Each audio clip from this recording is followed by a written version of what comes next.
Study IQ IAS, अब तैयारी हुई अफोर्डेबल। नमस्कार, स्टडी IQ में आप सबका बहुत स्वागत है। मैं हूं अजय अनुराग और आज हिंदी साहित्य के सेशन में हम लोग व्याख्या पर बातचीत करेंगे। आप सब जानते हैं कि सेकंड पेपर में हिंदी साहित्य के सेकंड पेपर में व्याख्या का प्रश्न होता है, जिसमें पद्य और गद्य दोनों खंड से व्याख्या के प्रश्न पूछे जाते हैं। तो उसको ध्यान में रखते हुए ही ये सेशन हमने रखा है और इसमें मैं आपको एक मॉडल व्याख्या, एक व्याख्या का प्रारूप मैं आपको बताऊंगा। और मेरी कोशिश है कि सिलेबस में जितनी भी रचनाएं लगी हुई हैं पद्य और गद्य की, उन सब पर सारे जो व्याख्याएं पंक्तियां हैं उन सब की व्याख्या करके मैं आपको बताऊं, ताकि आपके लिए सहूलियत हो और आप कम से कम ये इस वीडियो को देखकर व्याख्या के बारे में एक समझ अपनी बना सके।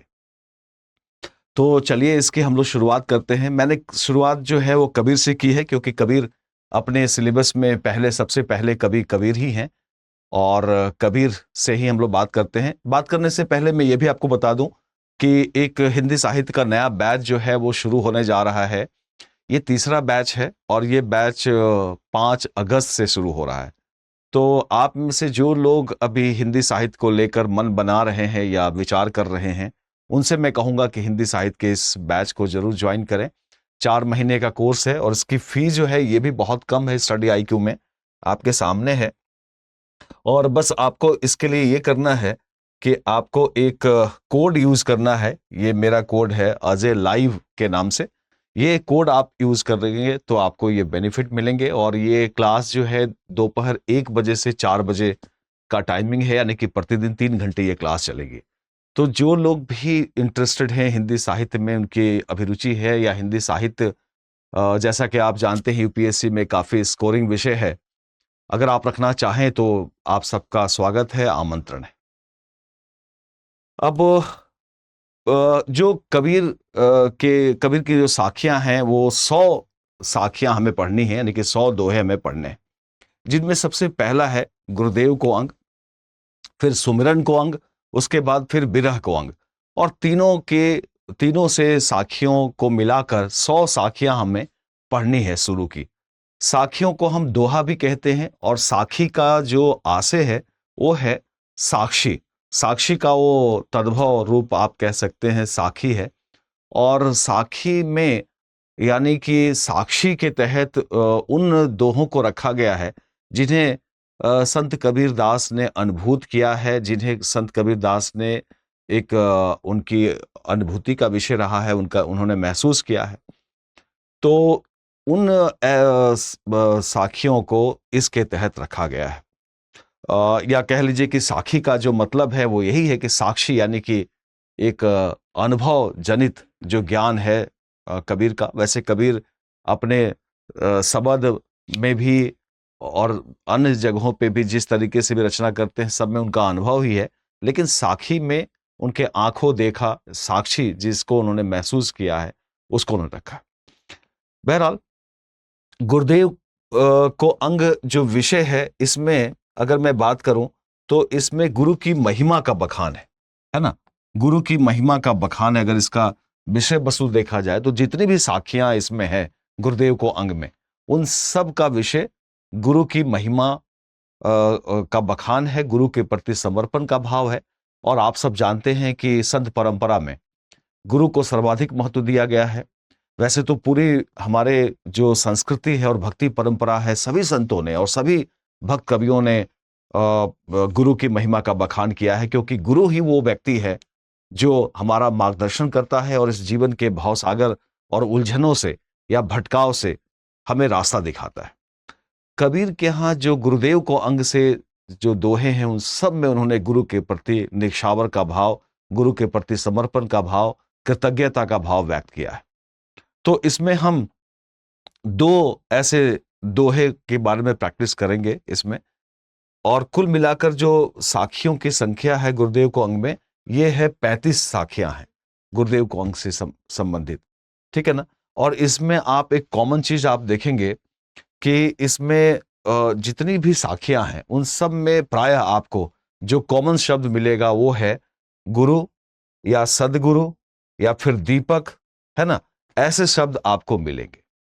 तो आपको पहचानने में भी आसानी हो सकती है कि जिन दोहों में ऐसे शब्द मिले, आप ये समझ सकते हैं कि ये गुरुदेव को अंग से लिया गया है। तो एक चीज जब हम व्याख्या करते हैं तो हमें संदर्भ में देना पड़ता है कि ये पंक्तियां कबीर की हैं और इसे जो श्याम सुंदर दास जी द्वारा संपादित कबीर ग्रंथावली है उससे लिया गया है, और वहां हमें इस बात को मेंशन करना पड़ता है कि ये कहाँ किस खंड से है। तो गुरुदेव को अंग खंड से है।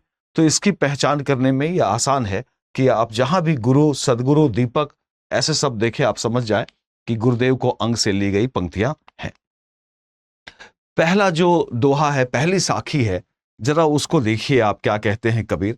कबीर कहते हैं, सदगुरु सदगुरु समान को सगा, सदगुरु समान को सगा, सोधी सई न दाती, हरिजी समान को हितु, हरिजन सई न जाती। ये उनका पहला दोहा है गुरुदेव को अंग से। और जैसा कि मैंने कहा कि भारतीय परंपरा में गुरुदेव की महिमा का बखान है, क्योंकि गुरु ही वो व्यक्ति है जो हमें हमारे लक्ष्य की ओर और ब्रह्म साक्षात्कार की ओर ले जाने का मार्ग प्रशस्त करता है। यहाँ कबीर ने उन्हीं बातों को रखा है, और कबीर दिखाते हैं यहाँ एक तो सदगुरु के बारे में वो अपने विचार रखते हैं सदगुरु के बारे में, साथ ही साथ वो सोधी का मतलब है शुद्धता या तत्व शोधक या परमात्मा की खोज। इसके दो तीन आशय निकाले जाते हैं। तो एक तो गुरु के बारे में उन्होंने कहा है, सदगुरु के बारे में, एक कहा है सोधी के बारे में, सोधी यानी कि शुद्धता, पवित्रता। तीसरा उन्होंने हरि जी के बारे में कहा है, हरि जी यानी कि ब्रह्म, ईश्वर। और उसके बाद उन्होंने बात की है हरिजन के बारे में, है ना। हरिजन, यहां हरिजन का आशय है जो हरि का जन है, यानी कि जो हरि का भक्त है। और कबीर इन पंक्तियों में कहते हैं कि सदगुरु के समान इस संसार में कोई अपना नहीं है। यूं तो संसार में कई रिश्ते नाते हैं, कई संबंध हैं, लेकिन अगर हम देखें तो सदगुरु के समान कोई अपना नहीं है ना। और जैसा कि हमने कहा कि गुरु बिना किसी स्वार्थ के, बिना किसी अपेक्षा के हमें हमारा मार्ग प्रदर्शन करता है, मार्ग प्रशस्त करता है, हमें हमारे लक्ष्य की ओर ले जाने के लिए वो हमें रास्ता बताता है। और कबीर के जितने भी गुरुदेव को अंग से समर्पित दोहे हैं, सब में उन्होंने इसी तरह के भाव व्यक्त किए। तो सदगुरु के समान समा को सगा, सदगुरु के समान कोई सगा नहीं है, कोई अपना नहीं है। सोधी सई न दाती, सोधी यानी कि शुद्धता, परमात्मा की खोज से बढ़कर कोई दान नहीं है।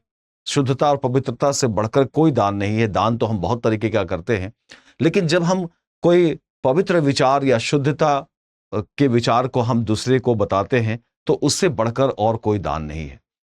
और हरि जी यानी कि ईश्वर के समान कोई अपना नहीं है ना। कोई अपना हितैषी नहीं है। हम ऐसे सांसारिक संबंधों में कई बार ऐसे भ्रम में रहते हैं और अपने हितैषियों की पहचान हम नहीं कर पाते, लेकिन सही मायने में ईश्वर के समान हमारा कोई हितैषी नहीं है जो परोक्ष रूप से हमारे साथ रहता है, हमारा मार्गदर्शन करता है। भक्ति परंपरा में यह बात कही जाती है। और हरिजन सही न जाति, उन्होंने इसी दोहे में गुरु की बात करते हुए, ब्रह्म की बात करते हुए उस समय की जाति व्यवस्था पर भी, या कह लीजिए वर्ण व्यवस्था पर भी उन्होंने चोट की है। वैसे मध्यकाल में आते आते अब वर्ण व्यवस्था नहीं है बल्कि जाति व्यवस्था है, और जाति लिखा भी है। तो उन्होंने ये कहा कि जो जाति व्यवस्था है जिसमें ब्राह्मण सर्वश्रेष्ठ हैं, उससे भी सर्वश्रेष्ठ जाति है कौन सी? जो हरि भक्त हैं, जो ईश्वर के भक्त हैं। तो उन्होंने हरि भक्तों की, हरिजनों की, वैसे हरिजन शब्द अब प्रयोग में नहीं है और उसके लिए दलित शब्द का प्रयोग किया जाता है, अब हरिजन शब्द का प्रयोग नहीं किया जाता। लेकिन ये शब्द पुराना है, गांधी जी ने भी शब्द का प्रयोग किया था, लेकिन ये शब्द बहुत पुराना है और इसका मतलब है हरि के भक्त, ईश्वर के भक्त। तो कबीर कह रहे हैं कि हरिजन सही ना जाति, हरिजन से बढ़कर, ईश्वर की जाति से बढ़कर कोई जाति नहीं।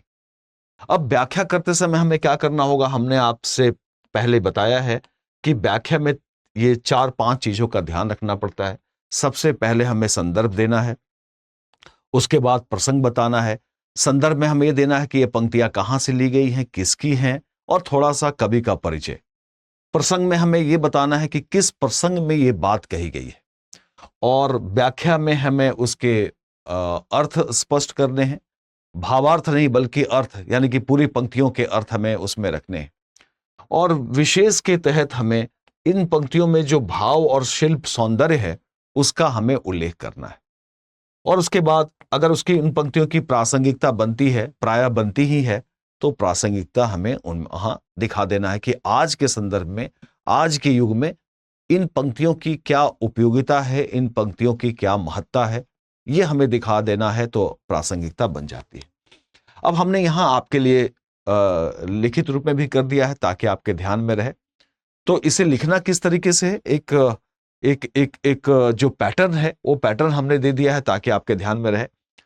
किस तरीके से कि प्रस्तुत साखी, उद्धृत साखी भी आप कह सकते हैं, उद्धृत साखी या प्रस्तुत साखी, है ना, तो दोनों चीजें आप प्रयोग कर सकते हैं।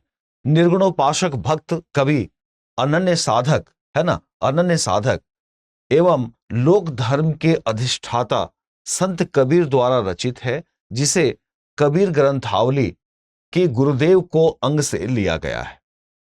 तो एक पूरा का पूरा हमने संदर्भ दे दिया कि ये पंक्तियां किसकी है और कहां से ली गई हैं।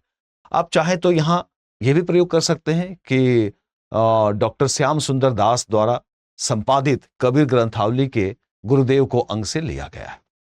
अच्छा, इसमें अब हमने संक्षेप में हमें लिखना है, तो प्रसंग भी हमने इसी में शामिल कर दिया है।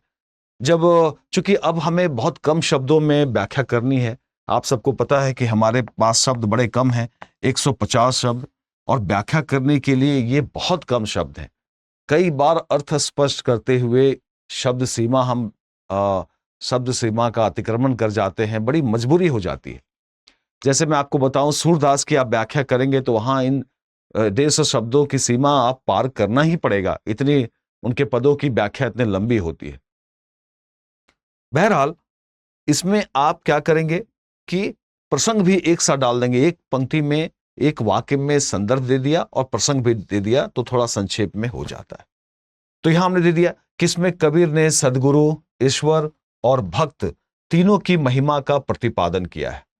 यहां कबीर ने सदगुरु को सबसे अधिक आत्मीय बताया है, अतः उसके प्रति वो गहन कृतज्ञता का भाव प्रकट करते हैं। ठीक है ना, तो एक प्रसंग बता दिया, और प्रसंग का मतलब क्या है कि किस प्रसंग में, यानी कि किस मामले में ये बात आती है। तो ये बात इसलिए आती है जब वो गुरु की महिमा का बखान करते हैं, तब ये इस तरह की पंक्तियां वो कहते हैं। तो एक प्रसंग भी हम यहां दे देंगे, संदर्भ दे देंगे कि कहां से, किसकी है, कहां से ली गई है, और प्रसंग में किस प्रसंग में ये बात आती है। ठीक है ना। अब हम दे देंगे व्याख्या। व्याख्या में हमने जो बातें कही उसी को यहां रख दिया है कि आलोच्य साखी। आलोच्य साखी में आलोच्य शब्द का मतलब क्या है?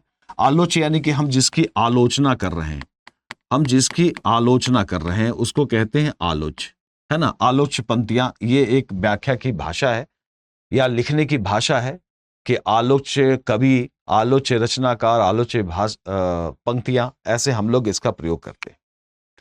तो आलोच्य साखी में कबीर कहते हैं कि वैसे तो संसार में कई रिश्ते नाते हैं, समस्त संसार वस्तुतः संबंधों के जाल में बंधा हुआ है, किंतु इसमें सदगुरु जैसा कोई भी निकट संबंधी नहीं है जो उसे अज्ञान के तमस से निकालकर ज्ञान के आलोक में ले जाने की क्षमता रखता हो।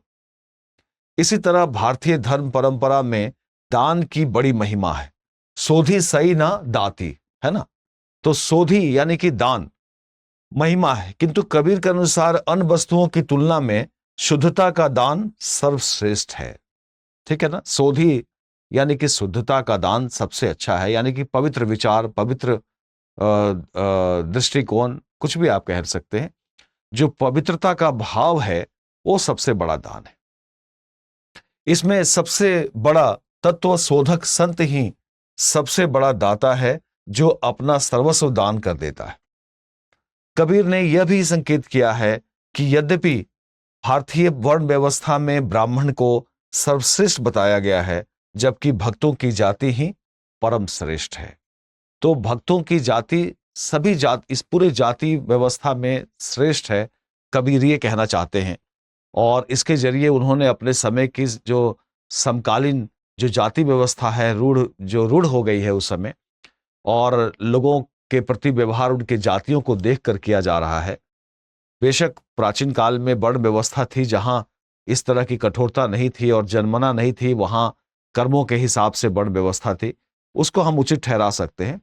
लेकिन वही वर्ण व्यवस्था आगे चलकर जाति व्यवस्था में तब्दील हो जाती है, और मध्यकाल में जाति व्यवस्था बहुत जटिल हो गई है। तो ऐसे में कबीर ने एक ही साथ गुरु की महिमा का बखान किया, शुद्धता की बात कही, और जाति परंपरा पर भी चोट करते हुए हरिजन, हरि के भक्तों की जाति को सर्वश्रेष्ठ बताया। विशेष में आपको पता ही है कि विशेष में हम जो खास खास बातें हैं भाव और शिल्प के, उसको रख देंगे। आप चाहे तो इसे पैराग्राफ में भी लिख सकते हैं, लेकिन पैराग्राफ में लिखने की समस्या ये होगी कि आपके पास शब्द फिर फैल जाना पड़ेगा, शब्द सीमा का उल्लंघन हो जाएगा। इसलिए बेहतर यह है कि ऐसे पॉइंट वाइज लिखें आप, ताकि कम में अधिक से अधिक बातें आप लिख सकें। तो यहां हमने दे दिया है कि कबीर ने यहां गुरु, है ना, कबीर ने यहां गुरु, दान और भक्त समुदाय को श्रेष्ठता प्रदान की है, जो भारतीय संस्कृति के अनुकूल है ना। जैसा कि मैंने कहा कि भारतीय संस्कृति में तो ये परंपरा ही है गुरु को सम्मान देना। सवा, है ना, सवा और सही जैसे तद्भव शब्दों का प्रयोग किया है कबीर ने, और ये कबीर की भाषा की लोकोन्मुखता को प्रकट करते हैं। सवा और सही, है ना, सदगुरु सवा जब प्रयोग करते हैं सदगुरु सवा, यानी कि सदगुरु के समान, तो लोक भाषा में ऐसा प्रयोग होता है। और कबीर की भाषा के बारे में तो आप जानते हैं कि कबीर की भाषा मिली जुली भाषा है। कबीर की भाषा में अवधी है, ब्रज है, खड़ी बोली है, पंजाबी है, सिंधी है, उसमें अरबी फारसी के शब्द हैं, जो पूर्वी हिंदी की बोलियां हैं, भोजपुरी, उनके भी शब्द हैं। तो कई भाषाओं के शब्द उनके यहाँ है। चूंकि कबीर एक घुमक्कड़ थे, कबीर कई ऐसे संतों को सुनते थे, खुद सत्संगी थे, वो सत्संग में जाया करते थे। तो जहां जहां से जो भी उनको सुनने को मिलता था, वो ऐसे शब्दों का प्रयोग करते हैं। राजस्थानी शब्दों का भी खूब प्रयोग किया है उन्होंने। तो यहां सवा और सई ये शब्द है। स और ह की यहां आवृत्ति है, इसलिए अनुप्रास अलंकार है ना। सदगुरु सवा को सगा, है ना, सोधी सही न जाती। तो ये जो स की आवृत्ति हो रही है, अनुप्रास अलंकार है। और इसी तरीके से पूरे इस दोहे में वक्रोक्ति अलंकार है ना, वक्र उक्ति, जहां बात की अर्थवत्ता बदल जाए, कहने में वो बात अपने कई अर्थ को लेकर आता है।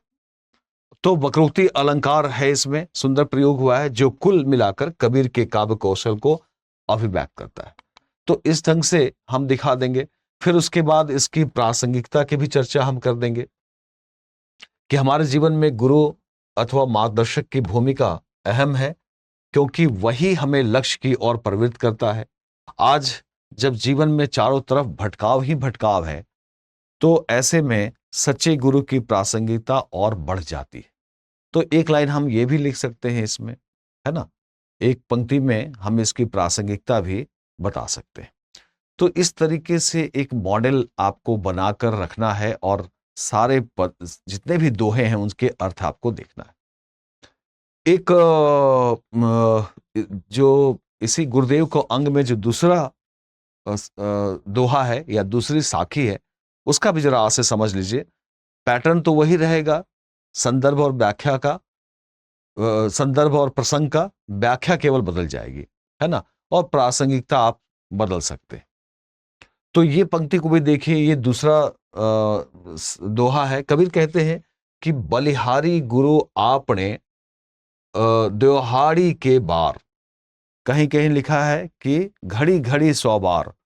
बलिहारी गुरु आपने दोहाड़ी, और कहीं कहीं लिखा हुआ है, आपको मिलेगा घड़ी घड़ी 100 बार, घड़ी घड़ी 100 बार, है ना, यानी कि हर क्षण क्षण 100 बार बलिहारी गुरु आपने। बलिहारी का मतलब है निक्षावर, है ना। तो कह रहे हैं कबीर कि गुरु आपके ऊपर में हर घड़ी निछावर हूं। लेकिन ये जो शब्द है देवहाड़ी, देवहाड़ी का मतलब है देवालय, ईश्वर का घर, और यहां बार का मतलब है द्वार, यानी कि जो ईश्वर का घर है, जो द्वार है देवालय का, मंदिर का, वहां मैं बार बार निछावर हो रहा हूं, है ना। तो बलिहारी गुरु आपने, आपकी बलिहारी है, मैं आपके प्रति निछावर निछावर हूं। और फिर कह रहे हैं कि दोहाड़ी के बार, यानी कि उस देवालय के बाहर, है ना। और कहीं ये पंक्ति मिलती है घड़ी घड़ी 100 बार, इसका मतलब होता है कि क्षण क्षण 100 बार मैं आपके ऊपर निछावर हूं, समर्पित हूं। जिनी मानिस ते देवत, जिनी मानिस ते देवत किया, करत न लागी बार। कहते हैं कि मनुष्य से आपने मुझे देवता बना दिया, और इस देवता बनाने में तनिक भी देर ना लगी। आपने मुझे बस ज्ञान दिया और सारे मेरे भ्रम मिट गए और मैं मनुष्य से देवता हो गया। तो जो एक सांसारिक जीवन का जो भटकाव है, कबीर ने ऐसे कई दोहों में इस तरह की बातें कही हैं, और सदगुरु के प्रति उन्होंने अपना आभार व्यक्त किया है। एक एक दूसरे जगह वो कहते हैं कि पीछे लागा जाई था लोक वेद के साथी, आगे ते सदगुरु मिलिया दीपक दिया हाथी।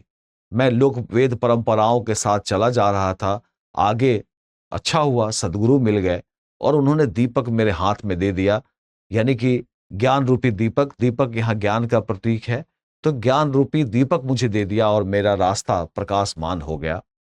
तो इस तरीके से कबीर ने सदगुरु के प्रति अपने इस आभार को व्यक्त किया है। और यहां भी वही कह रहे हैं कि जिन मानुष ते देवत किया, करत न लागी बार। उन्होंने मुझे मनुष्य से देवता बना दिया और इसमें कोई देर नहीं हुई। तो इस तरीके से कबीर ने इन पंक्तियों में गुरु की महिमा का बखान किया। प्रस्तुत दोहे में कबीरदास जी गुरु के प्रति अपनी भावना को व्यक्त करते हुए कहते हैं कि मैं अपने जीवन का प्रत्येक क्षण गुरु पर सैकड़ों बार निछावर करता हूं, जिनकी कृपा ने उन्हें बिना देरी किए मनुष्य से देवता कर दिया। ठीक है ना। वस्तुतः कबीर ने अनेक स्थानों पर गुरु की महिमा को स्थापित किया है। बिना गुरु के चरणों में स्थान पाए साधक सत्य को समझ नहीं पाता, है ना। वह माया के भ्रम में ही पड़ा रहता है, और जैसे ही सत्य की अनुभूति हो जाती है, सत्य का ज्ञान हो जाता है, हमारे अंदर देवत्व का भाव आ जाता है। देवता क्या है? देवता देव के अंदर देवत्व का भाव है, यानी कि शुद्धता का है, पवित्रता का है, सत्य का बोध है, अज्ञानता की समाप्ति है, माया की समाप्ति है। देवत्व का मतलब यही है।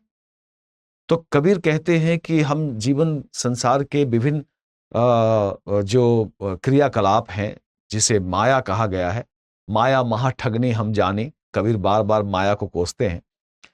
तो सांसारिक गतिविधियों को जो माया कहा गया है, कबीर ने कहा है कि जैसे ही हम माया के बंधन से मुक्त होते हैं और सत्य की अनुभूति हो जाती है, वैसे हम देवत्व का गुण हमारे अंदर आ जाता है, हम देवता हो जाते हैं।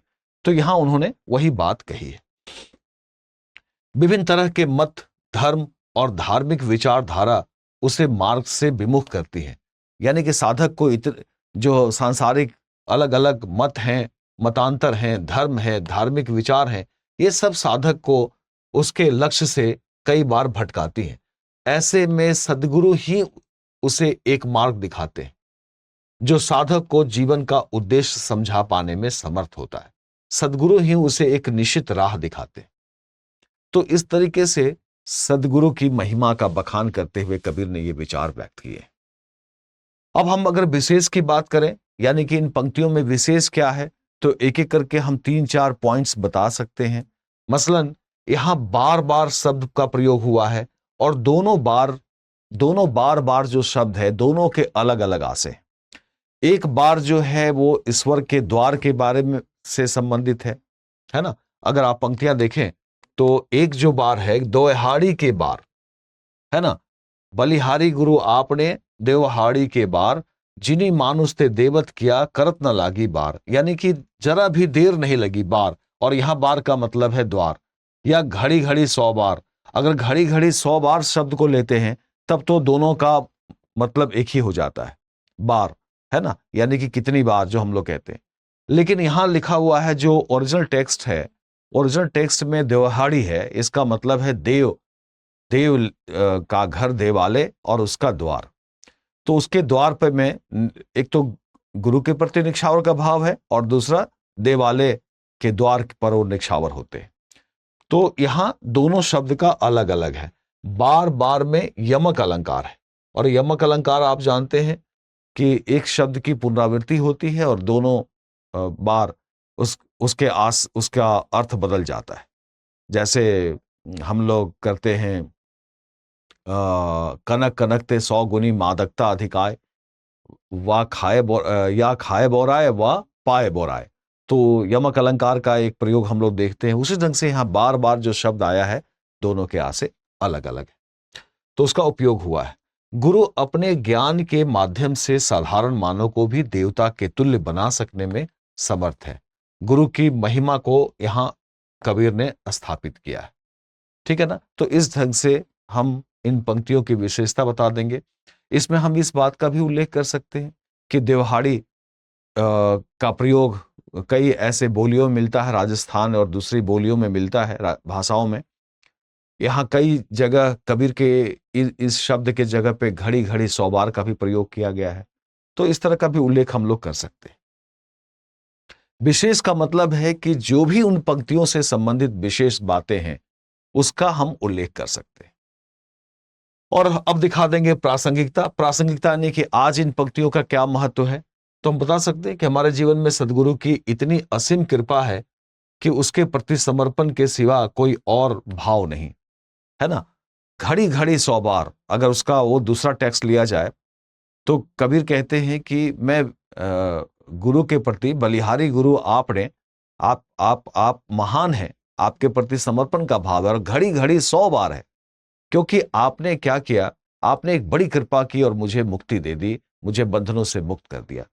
तो समर्पण, कबीर का गुरु के प्रति समर्पण है और समर्पण का भाव के सिवा कृतज्ञता व्यक्त करने का और कोई दूसरा रास्ता नहीं। यह समर्पण में उसके प्रति यानी कि गुरु के प्रति, उनके प्रति कृतज्ञता और अहंकार का विसर्जन दोनों है।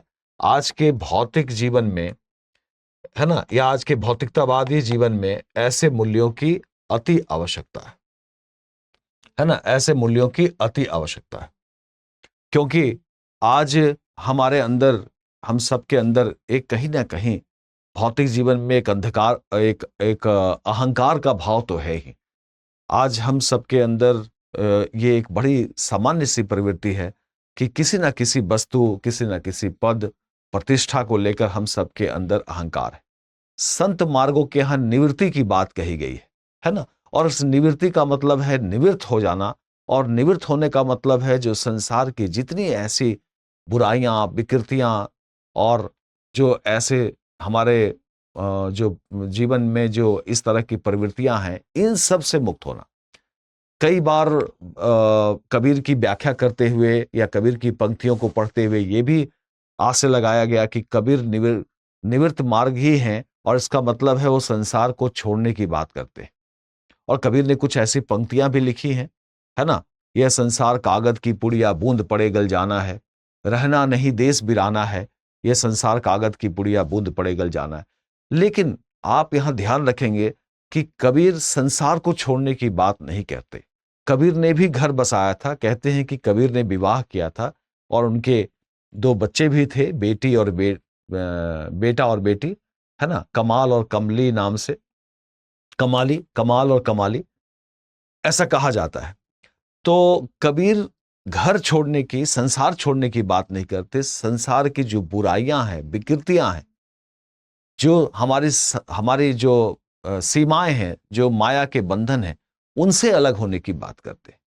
ठीक है ना। और निश्चित ये बिल्कुल सीधी सी बात है कि जब तक हम अपने इन क्षुद्रताओं और सीमाओं से ऊपर नहीं उठते, तब तक हम अपने विराट लक्ष्य को प्राप्त नहीं कर सकते। चाहे वो हमारा लक्ष्य कोई सांसारिक हो या फिर ईश्वर प्राप्ति का लक्ष्य हो, बड़े लक्ष्य के लिए हमें बड़े त्याग की आवश्यकता पड़ती है। कबीर गुरु के प्रति अपना आभार इसलिए व्यक्त करते हैं क्योंकि गुरु उन्हें इसके लिए प्रेरित करते हैं। तो ये इस तरीके से आप व्याख्या करेंगे, ऐसे ही तो आप आसानी से कर पाएंगे। मैं अगली क्लास में कबीर के दूसरे जो साखियां हैं उनकी व्याख्या भी मैं करूंगा, ताकि एक पूरे सीरीज में आप सारे पंक्तियों का जितनी भी व्याख्या पंक्तियां हैं उन सब का आशय समझ लें, ताकि एग्जाम में आप आसानी से कर सकें। तो मैं उम्मीद करता हूं कि आपको ये क्लास अच्छी लगी होगी और आप व्याख्या के पैटर्न को सीख पाए होंगे। आप सबका बहुत बहुत धन्यवाद। नमस्कार। स्टडी IQ IAS अब तैयारी हुई अफोर्डेबल।